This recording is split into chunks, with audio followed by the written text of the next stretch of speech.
Just saying, season 3, episode 7. Welcome to it. We're a little bit late off the mark today because we've had chaos in production as we're trying to do some wild and crazy things. Some of them worked out, some of them didn't. So, but regardless, we are here. Bromeo, Pyro, good evening, hello and welcome. We've been so chaotic that we haven't even really had time to talk about what we're going to talk about. I mean, I'm okay with that. I'm okay with that. It's one of those things we're good at talking. That's sort of why we do this. So I'm okay with you introducing a topic and going, "Hey, Bromeo, check this out." And I'm going to need it's your what preparation. It's what we know how to do best. Well, I hope the two of you have prepared your responses for my deep and philosophical questions. But one way or the other, we are here. Hello and welcome to it. Hello to everybody that's here in chat. We got Borky and Rumble Truck, Renshiro at the very least are here. But gents, your immediate thoughts of the weekend. We've just come out of open number 2, and for my money, this has been quite possibly the best and most entertaining championship weekend we have had. Pyro, let's kick off with your thoughts. Okay, great. And again, thank you so much for having me be in here. We'll get the co-stream up working one day, one time, but happy to be live on all platforms that we are at the moment. I feel like I'm still taking in the weekend. This by far was one of the most exciting weekends. The greatest takeaway being that we have an interesting open 3 every single season. When we get to the last event of the split, we pretty much know who's going to the major, right? This time around, there are different teams taking the dub. The semifinals were really exciting as well. So that 2-horse race that we like to talk about is even up in the air a little bit. At least we like to think. Yeah, there's so much to discuss, but man, I'm just so excited that we get a nail-biting final event for this split. It's what SSA deserves. Bromeo. I've been sitting for the past 24 hours, since all of this went down, and I was thinking, man, what a treat it is to sit here and watch Rocket League like this. We mentioned how many Game 7s there were over the weekend. We mentioned how, basically top 3 to top 8 are starting to be more competitive, which they are. And, case in point is LFO didn't even make it into top 8, and we thought they were a shoe-in for top 4. And it just shows how much, we've come along as a region, even from a year ago, that we get to see a tightly contested major run where the winner of the first one didn't win the second one, and now everything matters heading into the third. So yeah, it's truly exciting, and I do think this has potential to be the best year for SSA Rocket League. Well, it certainly got off to a ripper, and yeah, this is going to be the first time that we go into the final regional event not clear on who exactly can make it. I mean, before, there have been times when it's been mathematically possible for some other team to win, but it's always been buried that if this happens, then that has to happen, and then, someone has to shave on a Tuesday, and then maybe it'll work. But this is very much 2 teams going in. Who wins takes it. So let's give the weekend a recap, and we'll start at the end. Regional champions are 5 Fears for open number 2, and we've got Gunz to come and chat with us. But before we talk to Gunz, I want to take a short snippet from his interview after their win on the ACGL stream last night, because it's quite possibly the most wholesome thing that has happened on an RLCS stream. So let's hear that.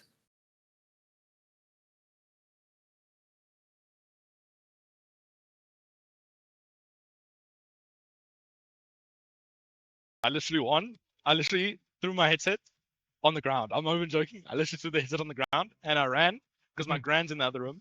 I ran to my grand and I just gave her a hug. Wow. Did she know why? No, she told me she woke up because I was shouting. I was screaming. Ah. And Oh, tell that is me, fantastic. So the people on the panel, the podcast panel, didn't hear that, and that's one of the vagaries of our technical issues. But Bromeo and Pyro, you'll remember it. It was the opening from Gunz's interview where he went and rushed to go and hug his gran. Gunz, how's it? I'm a yourself, Gribbid. You're just okay. Have you come down? Do you feel like you've come down a little bit after the hype of last night and winning? Yeah, like I was up basically the whole night. I don't know. I just kept rewatching the final because I was I like watching myself win. But I mean, I played really bad, but like that's probably why I was up the whole night. But other than that, like I don't know. I'm just always like this. I think you'll get some disagreement from those of us here on the panel about how you played, and something that the casters were talking about, and certainly in the earlier games in the green room when we were all talking to each other, was the aggression.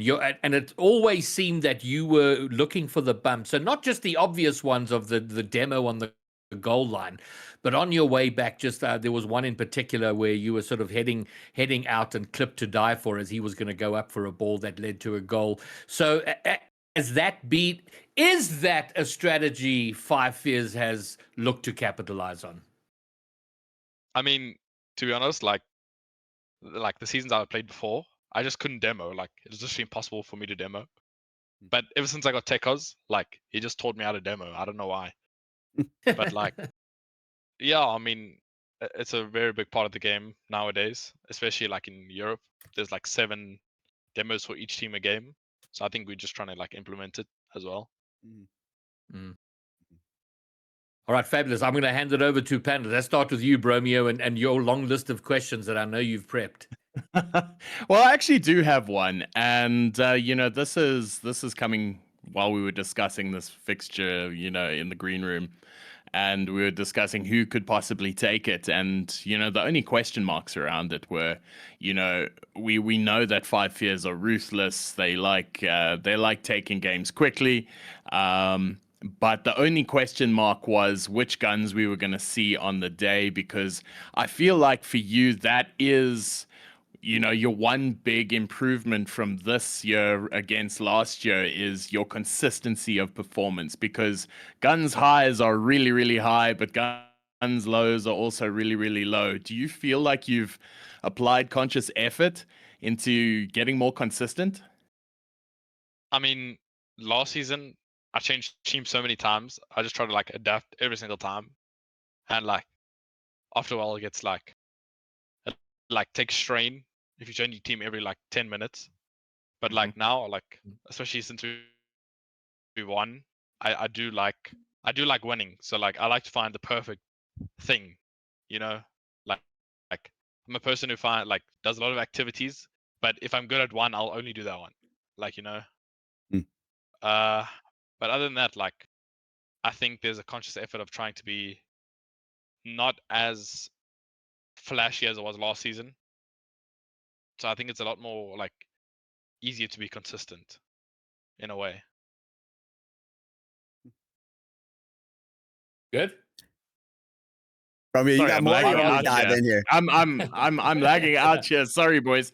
I did hear you Yeah. there, Gunz. So apologies if I wasn't all fully there. And I do think, and this is something that we can lead on to. You said you played on a whole bunch of teams, and now you are with a firm roster heading into the next split. How do you think you said you tried to be less flashy? Is that a result of playing with the same guys, or is it just after sitting and chilling with Gran and going, you know what, I should probably play less flashy because that means I stick on teams longer? I mean, it's not really about that. Like, I just think efficiency is way more important than me just going for random clips in RLCS. So I think that's also like a thing that will help us win more. That's what I think I've Fair learned, enough. especially playing with Snowy. Like he's literally like a brick, but like it's just efficient, you know. Got you. So when you mean by brick, do you mean it because he's solid? Explain that one to me. Yeah, like he doesn't do anything like insane, but like he does the basics really well. Got you. All right. Fair enough. Fair enough. Okay. Yeah, that's me. Nice. All right, I get my time. Dude, Gunz, congrats. We're over the moon for you. I feel like this has been a long time coming. We knew you could be a regional champ. Now you are a regional champ of SSA. Just like, are there any highlights along the way? I feel like you're kind of on like a little bit of like a trophy tour here to finally like celebrate and look back on all the work, all the teams, all the practice, all the prep, all the obstacles you've had to cross to just team with Snowy and be on a team that can hoist the trophy. Does anything on that road, that journey, like really stick out to you as like a pivotal moment to put you in this position to become a champion? Or was it just this was your weekend? I mean, I can go from the start. Like, I'll give a massive shout out to like my first teammate, D Money, as well as Jordan W. Like they got me into the scene. Like I literally played rank for like 2 months and then I was into the scene. As well as Ducklers and Bigfoot. Like they literally like they elevated my career like to where it is. And then as well as my first international LAN with Snoozy and Cam or Daisy. I think like it's a long journey. I can't like pinpoint the individual moment. That's my like go-to. But I think it was just like I honestly think we're just a better team than Pioneers, like in general, especially the first regional. We should have won it, but it is what it is, you know. That's fair. Thanks for taking us along that journey. Yeah, you remember every step of the way, which is so cool. I'm sure those people appreciate getting the shout out as well. I guess this is the way I think of it. The last kind of story we saw like yours, it was Sweaty, joining French class, having that sort of rise to fame in SSA, and then, joining the big leagues, getting on the best team of SSA. Now it's you, So what kind of like, what wisdom do you have to impart? I'm sure there's a lot of pros within SSA or really any region that see this and say, okay, what work do I have to put in to put myself in the position to win? Because truthfully in SSA, it's just rare that other players win. It's Snowy, it's To Die For, it's Sweaty, and now it's Gunz. So what are there any tips, any wisdom to impart here? I mean, to be honest, like I used to just play this game for fun until like I made like my first main event. Then I thought, yeah, let me just take it a little bit more serious. I think you should take every scrim and like everything you do like so serious. Like if you want to improve, like try cut out the mistakes as much as possible. Especially like, I mean, I'm a little bit toxic in twos, like still to this day, but like I'm not so toxic. But like that, like sometimes toxic is like good to find your flaws, I like that. Yeah, a little bit of a serious note. Great, but I have one more if that's okay. Yeah, of course it's okay. Okay, awesome. Thanks for giving us a little bit of a read into, the journey and everything. Now I'm thinking forward. Now I'm thinking about the fact that like you have won that regional, the monkey is off your back. What is it like to know that you have a shot at the major? Like you 5 years in Boston competing internationally. Describe to me your feelings towards the fact that that is a potential reality.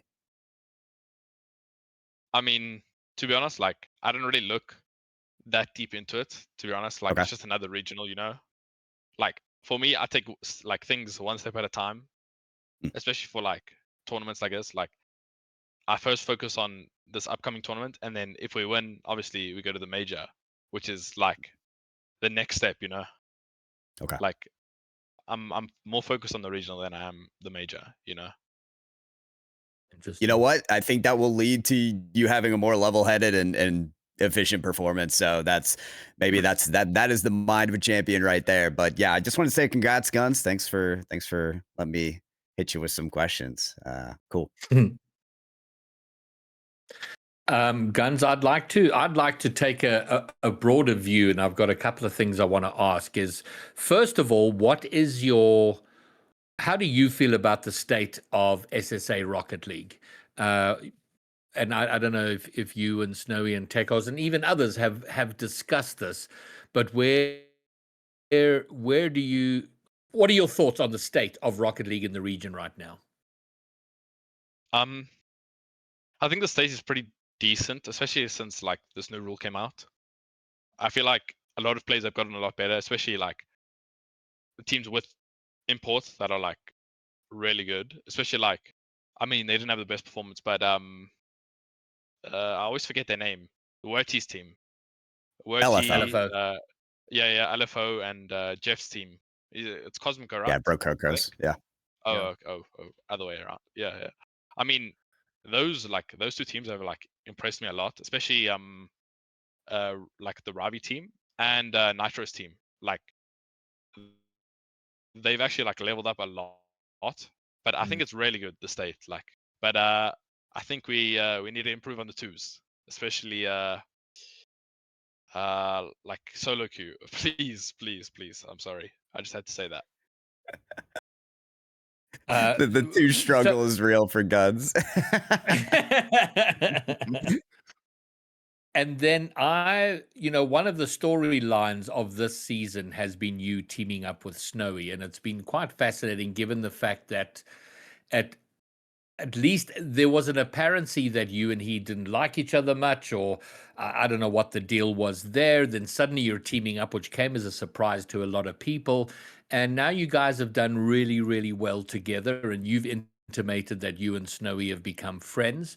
And I'm wondering from your perspective, what lesson we can take from that, because one of the frustrations from me as someone who's trying to be an evangelist for the region is the level of weird toxicity between the player base. And it has always been my view that our region is too small to allow for the level of toxicity we often have.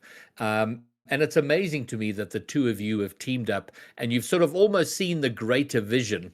And so is there a lesson we can take from that into the broader community so there's a little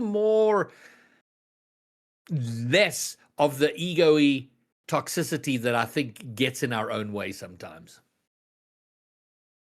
I mean, to be honest, it's kind of natural that not everybody's going to get along, especially in like a scene like this where everybody wants to win and it's super competitive. Like, of course, there's going to be people that don't like each other. But I mean, like if you both have like common goal, I mean, you guys can both come together and like achieve it. Like if you put your mind to it, like even though you don't like the person, you're still gonna get to the end goal.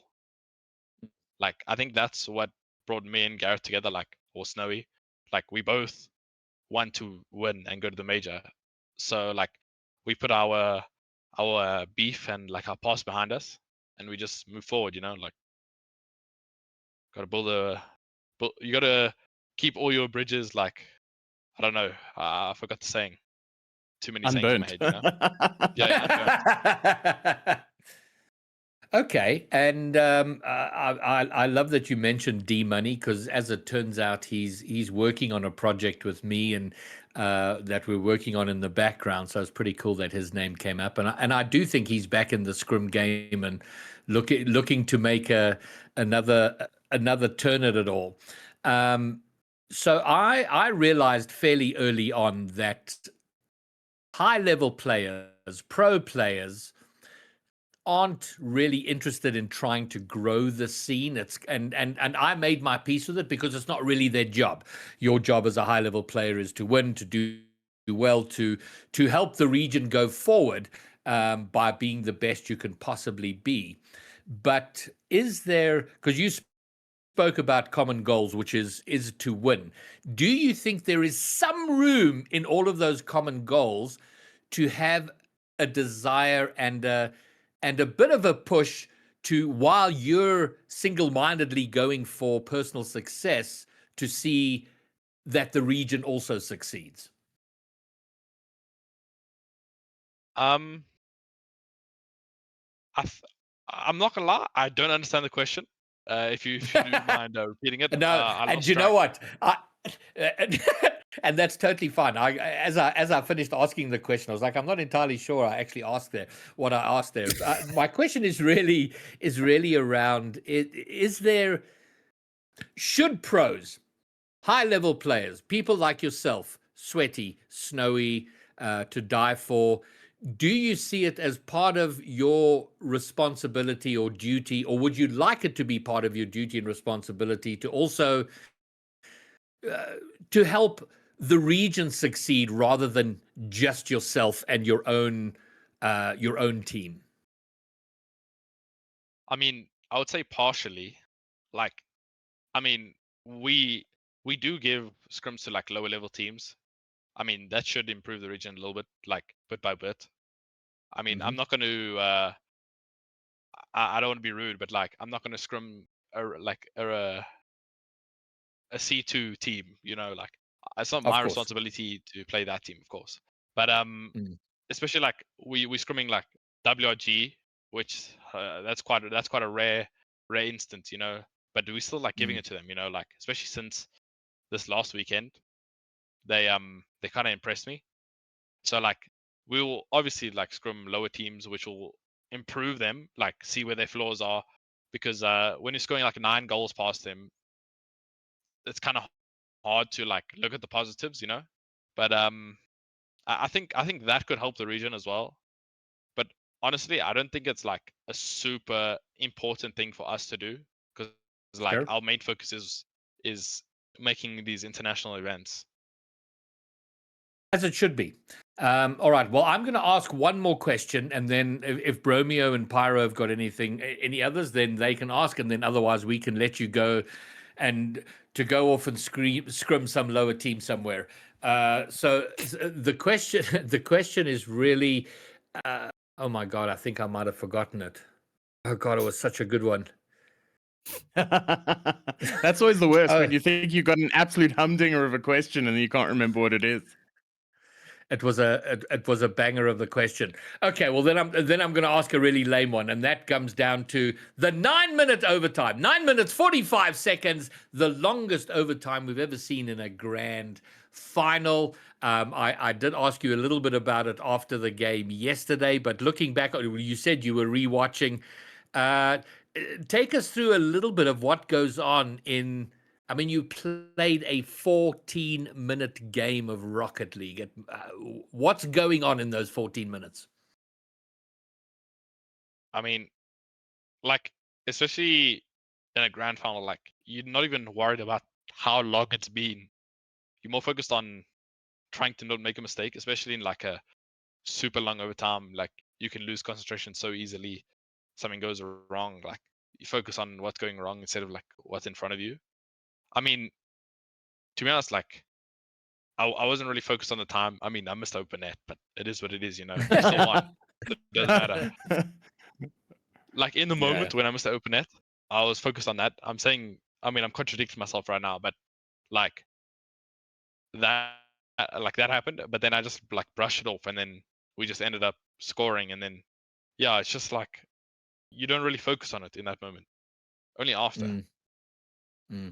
So I'll tack on to that one quickly, because one thing that was running through my mind watching through this is I was getting exhausted watching that game. It was so intense. And, you know, the longer it went on, the more mistakes both sides made, because, you know, all players are conditioned to the 5-minute game. So the moment it goes triple that length, naturally, people are going to start making errors. Do you think it came down to that in that sort of overtime? Does the strat change at all, or do you just playing the same comms, or do you start watching out for their mistakes? I mean, as I said before, like we focus on not trying to make like a crucial mistake rather than Mhm. punishing someone else's mistake, you know? Like Fair enough. someone will mess up like so badly that it will just become a goal in like a super long overtime. Like I mean, I missed. That's a very big mistake, but like they still didn't punish us for it. Like that should have been a goal. Literally, it hit the post, and David or to die for shot the ball, and it missed. Like it was an open net for him as well, and he Yeah. missed. Like he wasn't like ready to punish it. Look, I also just want to be the first one to say, yeah, we're going to give you a lot of shit for the open net purely because it was funny and, the occasion for it. But don't take anything we say too seriously. It's just to, give you a bit of a hard time. Nothing more than that. Given the fact that it was a grand final in a massive overtime, you are forgiven, sir. You are forgiven. I appreciate it. All right, anything from you, Pyro? No, I mean, listen, I hope you enjoyed watching that grand finals back, and I hope you celebrated the successes. The moment we're discussing does not even appear much in my mind. The truth about these games is everyone is making mistakes. It's just that some of them are going to be more glaring than others. And if you have a good eye enough for it, you'll see why other goals happen. It's because someone else made a crazy mistake. Like I already talked to you earlier about this. The last grand finals, the reason some of y'all won those is because the Die-For was like sitting on the corner boost while goals were just being scored on. Like people are making mistakes. If you had the eye for it, you do. Great. If not. So I hope you come out of this grand finals celebrating the successes, celebrating what you accomplish, because that's the feeling that's like worth being taken away from. And I just can't wait till Open 3. It's gonna be a fun time. It's gonna be crazy for you. It's gonna be very high pressure, very fun probably. But for us, it's gonna be a joy. Yeah. I mean, I enjoy something that's competitive. Like I don't want to just get a free win. Like Yeah. I feel like it's more enjoyable.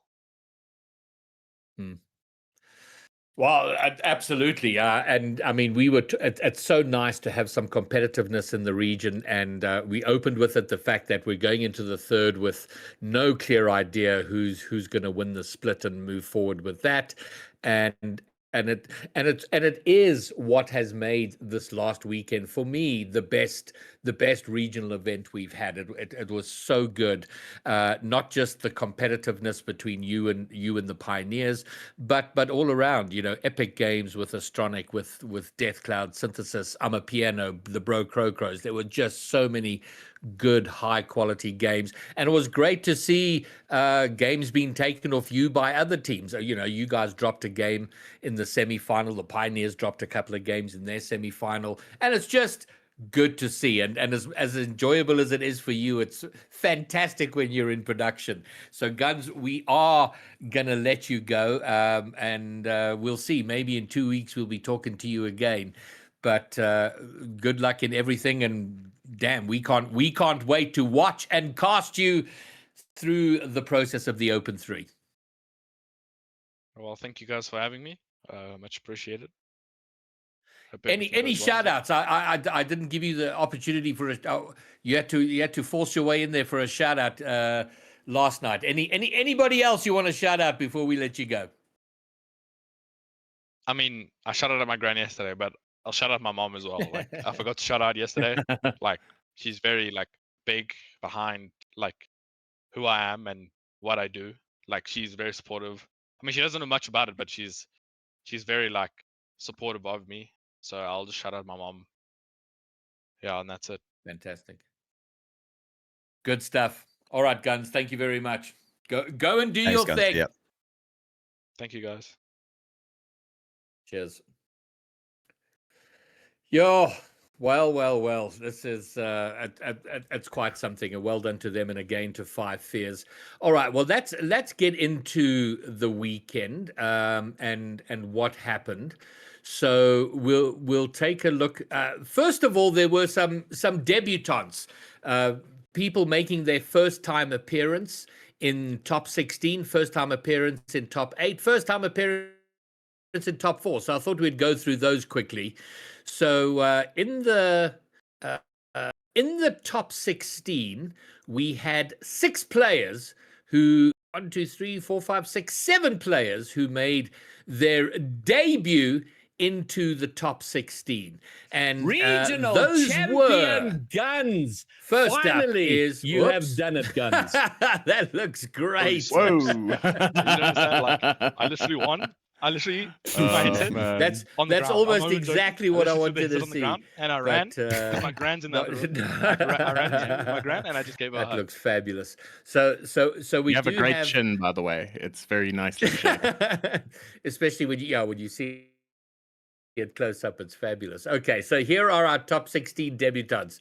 OG, so the first three are from Reunion Island. OG, Galaxy, and Pandak. They make up the team of the Wave, making their first top 16. Shout out to them. It was great to see them. In fact, they made. I've realized, because they did also make. No, they didn't. They made top 16. That is correct. And then from Project One, Lorax, KV, and Olam. And then, of course, from Strive Esport, Helloist. So shout out to you guys making your first appearance in top 16. We hope we'll see you again. And that does segue me a little bit to the number of reunion people, which is, I've made the comment of, there were so many people, so many Reunion Island players who signed up for Open 2, so many of them who made it to top 16. But only one making it to top 8. So they've still got that breaking through from the middle ground to the higher ground to make. But Pyro, I think back to the opening broadcast with the glory days of PWB, where there were 3 or 4 lone Reunion Islanders in RLCS.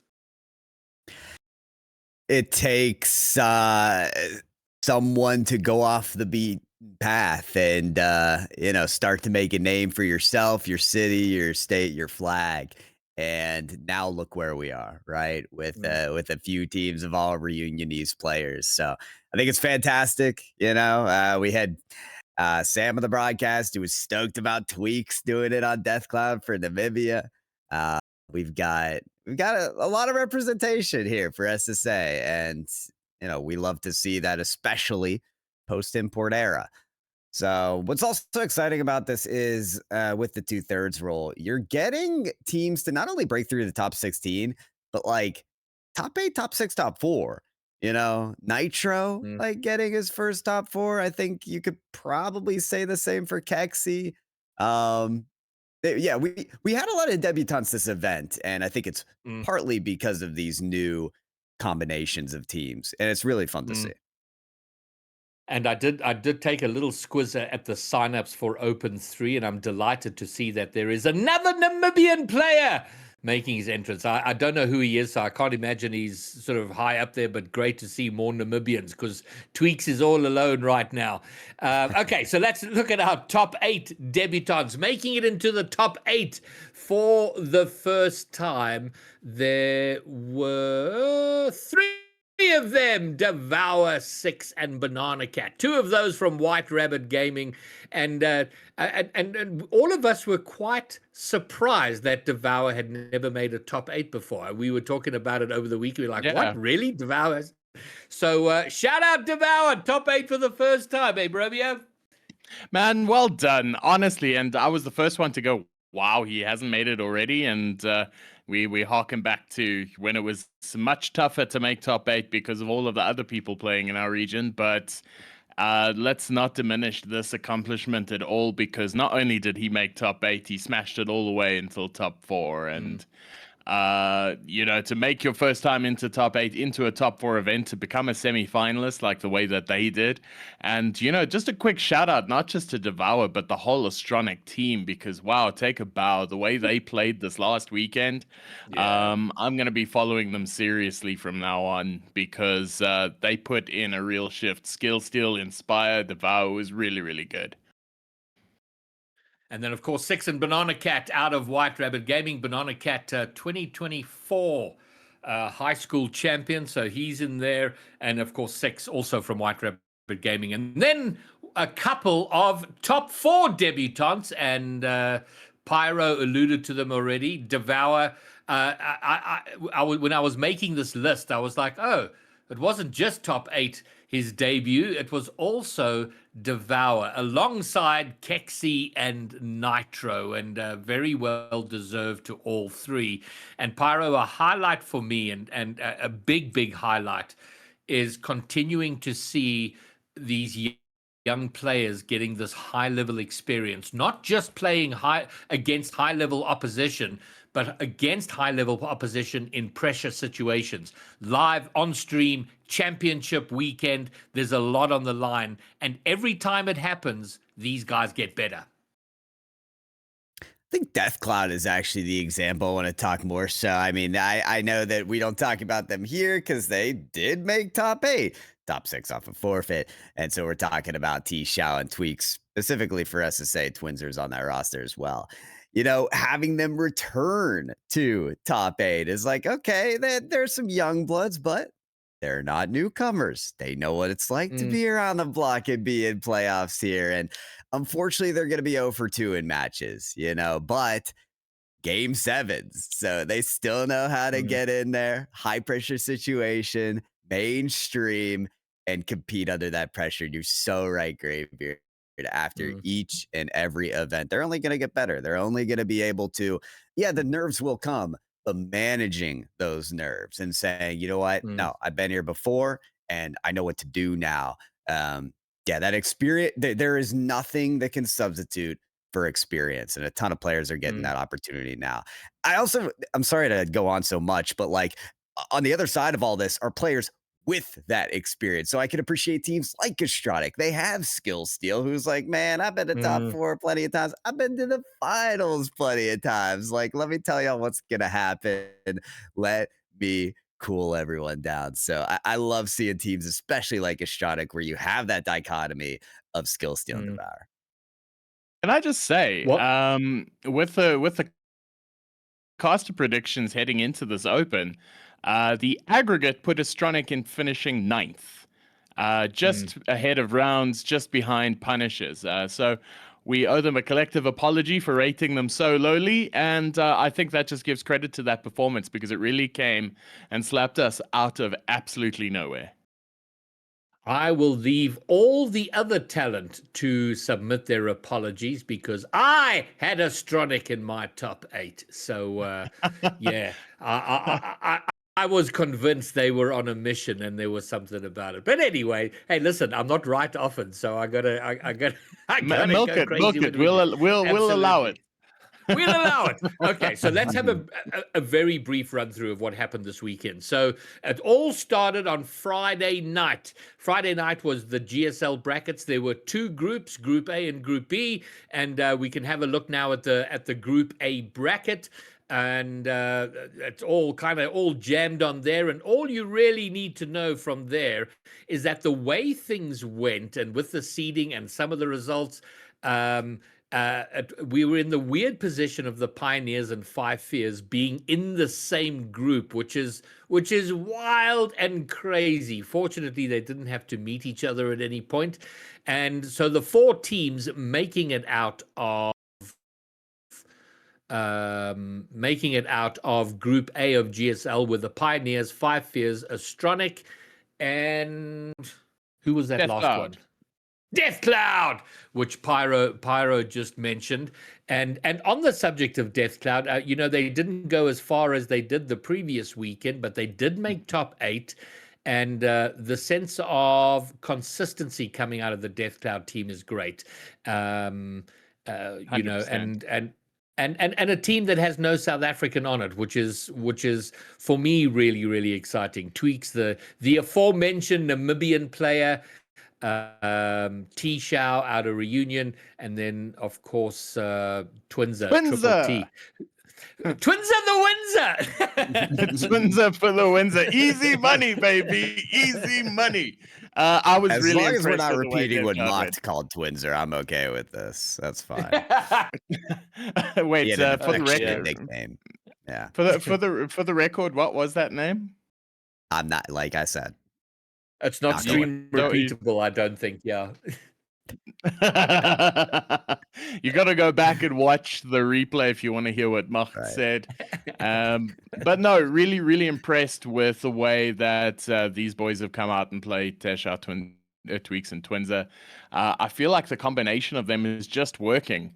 They are one of those teams that are, you know, the sum of their parts. And I think they're ones to watch for the future because Tashao is coming out firing. He's found his rhythm with the team.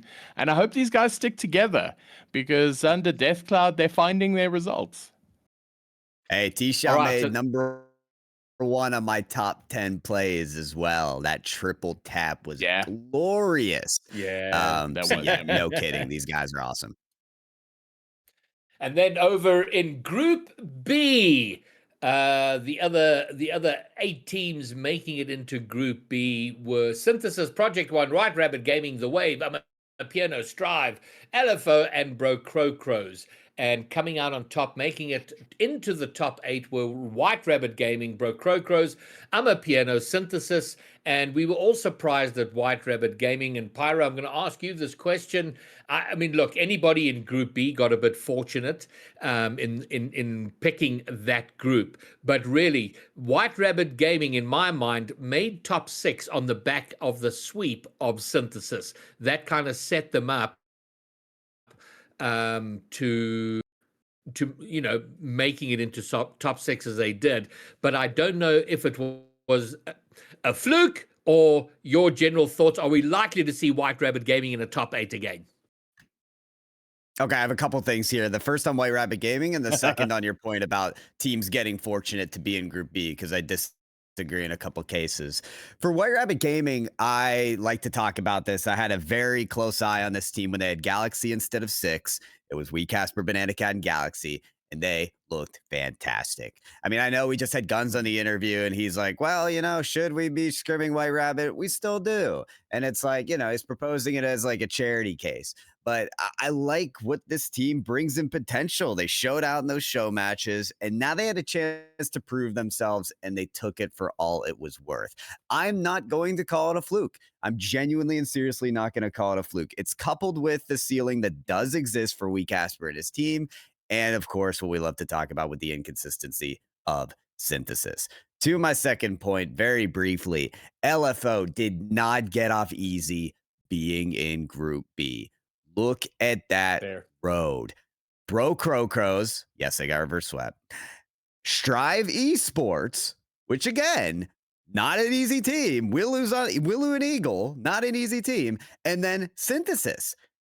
You would rather face a 5 years or a Pioneers just to be like, okay, fine, that's the game we lose. We'll definitely play someone like winnable afterwards. That is a terrible road for LFO.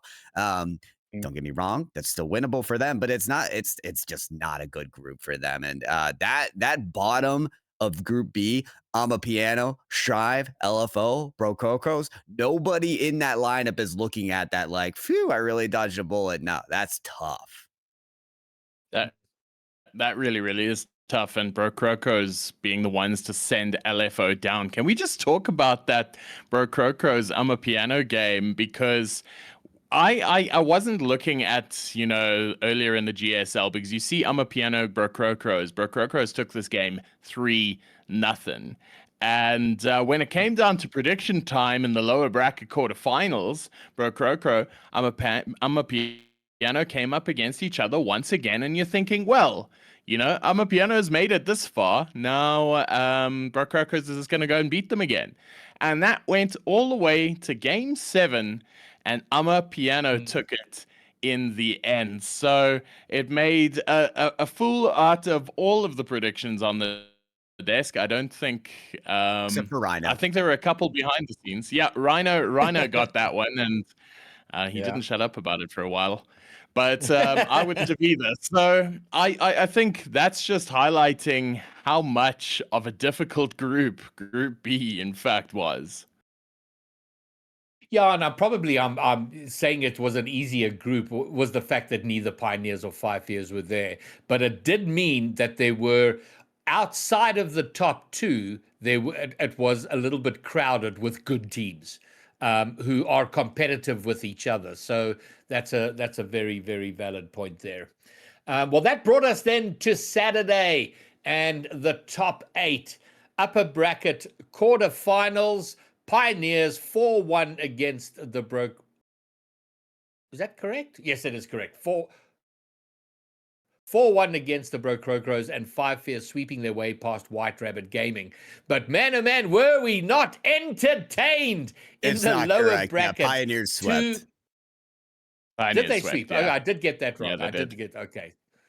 Yeah, okay. So we had 2 sweeps in the uppers, but the lower bracket, we had ourselves a really, really good time. Astronic Synthesis going all the way to Game 7. Amapiano Death Cloud Esports going to Game 7. I mean, that made Saturday, right? Because the upper bracket went by really quickly, Bromeo. You know, you always expect a couple of stumps on the way in because there are a couple strong teams vying for Champ Sunday, and they're looking to get out of this day as quick as possible, and you generally see that. But what was really, really nice was the amount of Game 7s we got. And what that says to me as somebody watching this, trying to be at least a little bit more than just surface level, is that Game 7s mean that it's closely contested. It means that there isn't a big disparity in skill level between the teams that are facing each other. And if you have a look at those names, it means that pretty much the whole of top 8 is getting closer and closer with regards to skill level. So yeah, this whole Saturday was amazing to watch because, 3 Game 7s, beautiful. Yeah. Well, overall on the weekend, there were the maximum number of games we could have seen on Saturday and Sunday was 63. If everything went to best of 7, went to Game 7, it would have been 63 games. The minimum number of games is 36, and the number of games we got was 51. So you're definitely getting your money's worth with 51 games being played. And on Sunday, Amapiano and Bro Crocros went to battle. Bromeo just spoke about that, going to Game 7. And that was a proper back and forth. Right up until the end of Game 7, we weren't entirely sure who would take it. It's worth noting that Bro Crocros were ahead going into Neo Tokyo, so they could have sealed it. They could have closed it out on Neo Tokyo, but it seemed like that's when Amapiano stepped on the gas because they dominated that Game 6, so they had all the momentum going into Game 7. And then White Rabbit and Astronic, well, they did their work, their mission. Astronic's mission was very clear there. The White Rabbit, who had caused some consternation, Astronic took care of that business, Pyro. Yeah, they did. I gotta be honest, the big result that sticks out to me is Amapiano and Bro Crocos. And the reason I mention this is Bro Crocos need to win this match. How often do we discuss, Yes. there's so much value that comes in a team that sticks together. You get so many scrims, you get this foundation to build off of, you get more trust in taking these like playoff wins where you can rely on those fundamentals that you've built up as a team. Amapiano just came together and won 2 playoff Game 7s. So that's a test on us as analysts. Do we really want to bolster those teams that stick together as much? Because when we look at the results, it doesn't pan out that way, at least not in this event. I think there's a counter to be made for that because, Please, if you have a look at the caliber of the players on Amapiano, you're talking about Cams, players of his caliber who've been around the block. They've been to the top of SSA Rocket League, and for them to be considered a scratch team, just because it's a new roster, but they've been playing top flight for the longest of times. I feel like for them to get to a certain point is expected based on skill level alone. So as much as an argument could be made that they performed despite being a new team, imagine how they would have performed if they actually stuck together for a season or two. Yeah. Yeah. Yeah, Pyro. I don't know. Like, you say the same for like maybe Willu and Eagle as they come together. Shouldn't they be expected to perform at a certain level and they didn't? Like, I don't know. You could play it. You could play that game either way. To me, I'm okay speaking on this team as like just put together. Like I don't really care how long they've performed at the top level. Experience should put Bro Crocros over this team. Listen to like all the players we interview and they hype up ex Cosmico / Bro Crocros so much. There's respect to this team. They're one of the few that can actually like jab at these top teams. So at least we thought until this event happened. So yeah, I see both sides, but for me, it's just Bro Crocros are a little on site after this result. Well, either way, that brought us to Sunday. So, well, we were already on Sunday with the lower quarters, but then we had the semi-finals and the grand finals. 5 Fears, Amapiano 4-1, Pioneers versus Astronic 4-2.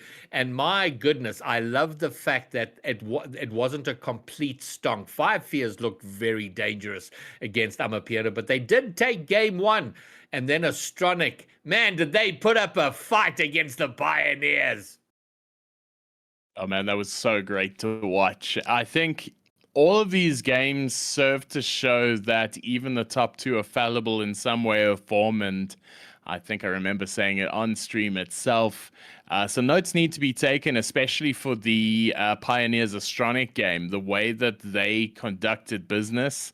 In a couple of those games, they didn't get the result. 4-2 doesn't seem close, but for large parts, even of those Pioneers wins, it was incredibly tight. And I think we should do an analysis at some point on how Astronic did so well this weekend. And I think given the fact that we did a little bit of analysis of it, especially on the replays, how aggressive they were, leading out the demo stats, proving that they were just really hungry to win. And so I think kudos must be given to Astronic, because I think Pioneers are as good as they've always been. I think Astronic's just caught up a bit. And it was good enough that all of us sitting in who cast that game? Me and Mocked. Yeah. You and Mocked. Okay, so Pyro, you and Mocked were casting. And in the green room, we were chatting, and Astronic were performing well enough that all of us had the thought and went, really? Maybe? like, Yeah. could it be? Could this actually happen? Yeah, and we actually started entertaining thoughts of the impossible happening. And then to Pioneer's credit, eventually normal scheduled programming resumed, and they saw it out. But absolutely a highlight for the weekend. And that brings us to the grand final, which we have spoken about. We've had Gunz on, and just a great tussle between 2 great teams. And early on, it looked like Pioneers were going to storm this. They looked so intent on getting the job done as quick as possible. Came out swinging in game 1. But 5 Fears adapted by the time we hit game 2, and they started to assert themselves. And I don't know how you felt about that overtime. I mean, casting it, game 5 overtime, 9 minutes, 45 seconds. To me, it felt like a grand final moment. And the longer it went on, the more I was thinking, whoever wins this overtime is going to have so much confidence, so much momentum behind them that it may just sweep them. And as it turned out, it was. But Pyro, I don't know. We were shouting because what is going on? Like, so it's really interesting because Gunz is like, you want to focus on not making a mistake, right? And so a lot of times for these top teams, that's how they like to play. Wait for the mistake, capitalize on it, punish, score. The problem is you have the 2 best teams that work at that strategy. These players, for the entirety of SSA, have won games, have won tournaments on that style of play. They know the weaker players in the region are going to make a mistake. They know they're going to be handed a chance to score. But now you have 2 teams that have perfected that strategy. So what do? You get a 10-minute overtime. You get 2 teams that will not make a mistake. Granted, yes, there are little flubs and there are those chances where people don't capitalize. Gunz mentioned I missed and to die for had no, but that he couldn't score that. He couldn't capitalize on the mistake. But it speaks to these two teams and these long-term strategies prevailing in that sense. What an OT to watch. What like so far game of the season. I do want to pitch this to you guys. I want your thoughts. Yep. Where was the Pioneers timeout? Maybe it's just me, but Graybeard, you said it. Whichever team wins this OT gets crazy momentum for the rest of the series. Why are you not giving your team a chance to pause? In fact, there was not a timeout called for Pioneers after Game 5 when they lost 2 games to Astronic. There wasn't a timeout from Pioneers at all in the grand finals. Is this something we needed to see from this team, or is that a proper strat? Let the boys just get into the next game. I'm so glad you raised it, and I'll give my 2 cents on that. I think it was a huge blunder. I can almost forgive it against Astronic. I can see them going, guys, let's just play how we're supposed to play, and we'll win this. It's a little disrespectful to think that way, but I can almost get on board with that. In that situation, with that overtime and 15 minutes of intense, focused concentration, and you lose. I don't care who you are, at whatever level of Rocket League you play, if you lose a 10-minute overtime, it is devastating, and you need a moment. For my money, Pyro, that was a huge mistake not to take the overtime, the timeout. Man, I agree. I think a timeout should have been taken because I'm just having a look at the stats of the game. There were a combined 8 goals apiece for both teams over the course of those 6 games. It was a complete nothing separator because it was that close. Pioneers conceded a whole lot more shots, 76 to 58. There were 6 assists on each side. There were 54 saves for Pioneers, 42 for 5 Fears, and equal demos, 31-32. So it was such an incredibly close game statistically that it's not even really worth looking at the numbers because they are so similar. Yes, there were more shots taken by 5 Fears, and I think they commanded quite a bit of possession by controlling that mid boost.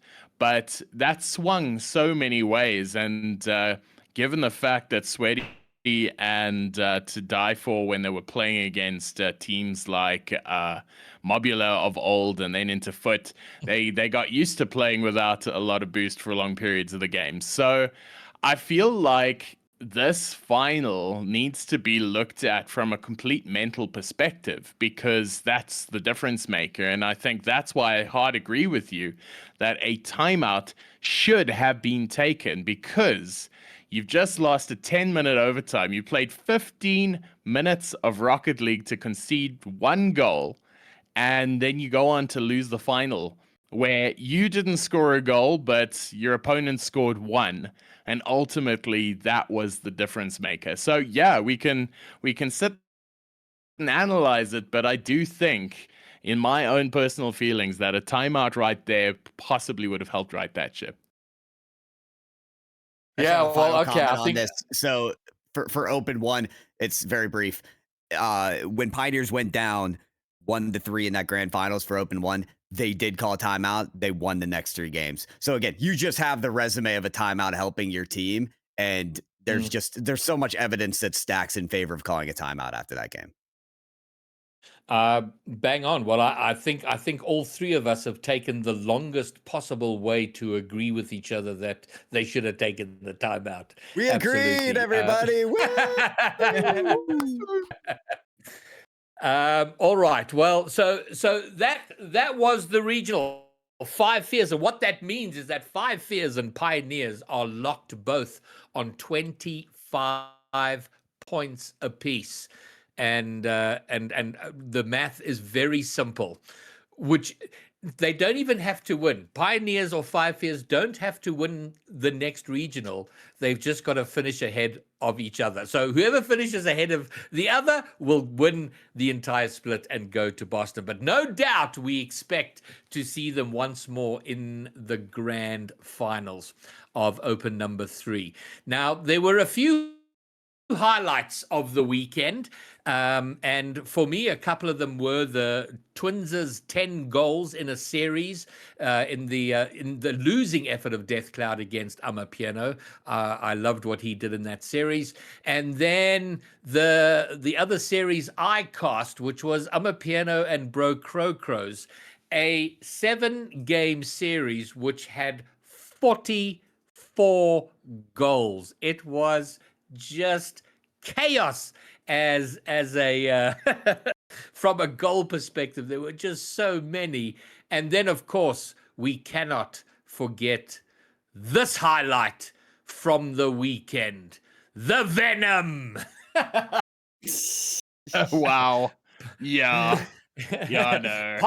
Pioneered by Inspire, followed by Kexi. Is there a new meta?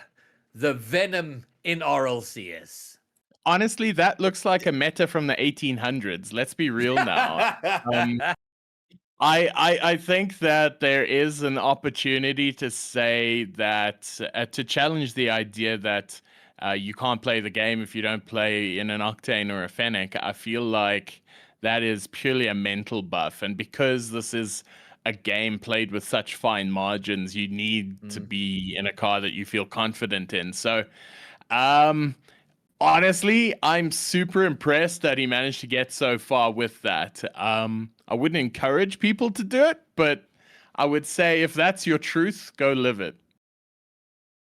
I have three brief things. Number one, those are buckboard wheels. They're one of the most like hollow and skinny wheels that you can literally apply to a car. And so it does give that kind of sharp look at where you're hitting the ball with your wheels. And I like that. Number two, Inspired just deserves our greatest shout out because the amount of clippable goals that he had in this car was unbelievable. Double tap central from Inspire. So impressive. And number three, yeah, the Venom's pretty good, but someone should play the Harbinger. I'm just gonna throw that out there. That was a car I first got grand champion in. Favorite car of all time. The Harbinger next. All right, that's all I got. Can we just say I was trying to beat Pyro in a clip off yesterday because if you have a clip that people have watched, you make it to the top of the clip leaderboard, and then you get a cool little tag next to your name in Twitch chat because people are watching your cool clip. So I actually caught a couple of clips and I posted it on Twitter, even that was a complete fail. You guys suck. But ultimately Pyro took that all the way. But there were a couple of good clips that got posted. So go on to ACGL Alpha and have a look at the clips that were taken, because I started doing it compulsively every time there was a crazy goal. And you should be able to find a couple of them. There was a really, really great one by Cam. And Rhino saying Cam going crazy, and that was absolutely nuts. So if you do feel like reliving a couple of those, the fruit of myself and Pyro's efforts are going to be there for a while. All right. Well, you know what? I may give those little wheels a go. And since we're shouting out cars, I'd love to see someone give it a go in the backfire. That was my main for my first 2 years on Rocket League. So a good OG car there. All right, gents. Well, I think that's pretty much it in terms of the weekend. And we now look forward to Open number 3.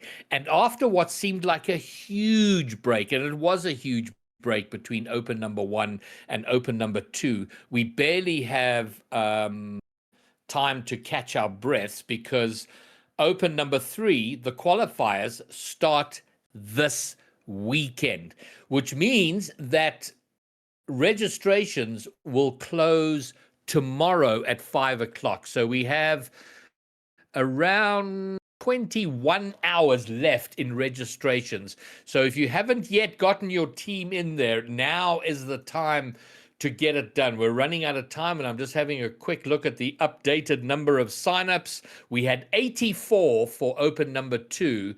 For Open number 3, we are currently sitting on 66. So we want to beat as much, if we possibly can, we want to beat the Open number 2 number. So go and sign up if you haven't. And that will pretty much wrap it up, gents. Are there any big stories, big moments, big players that we have failed to highlight? I'm sure there is. I am sure there are a couple of things that we're missing out on, as is always, and that's just the beauty of our scene. There's so much going on at all times. But I think it's been a great start to 2026. And if this is anything to go by, I think we're in for an absolute clanger of a year.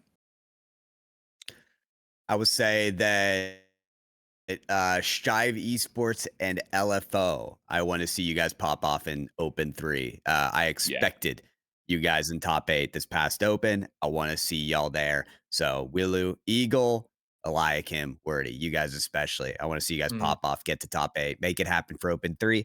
Final thing I want to say on this podcast, final thing. Only one person perfectly predicted the grand final of a 4-2 for 5 years. That was me. Okay, thank you. Oh, wow. Sorry, Pyro, I didn't quite catch that. What is it you said? Gosh. All right, gents. Well, that is going to wrap it up. I will be streaming again on Friday. No, Saturday, I beg your pardon, for the quals. We'll get our do the double elimination run on Saturday, and then again on the Swiss on Sunday to see who makes it to top 16. And the 8 teams that don't have to fight it out in the double elimination chaos are the top 8 that made it through on Saturday, and that's Death Cloud, Piano, Synthesis, Astronic, Pioneers, Brocrocros, White Rabbit Gaming, and 5 Fears. They will go straight to Swiss. Everybody else will be fighting on Saturday for a place in Swiss, and they will be fighting it out for a place in the top 16. So I'll be there streaming it all, and then we'll be back next Monday for episode 8 of Just Saying. But from myself, Greybeard, Bromeo, Pyro, Gentleman, and everybody who came to hang with us for a while,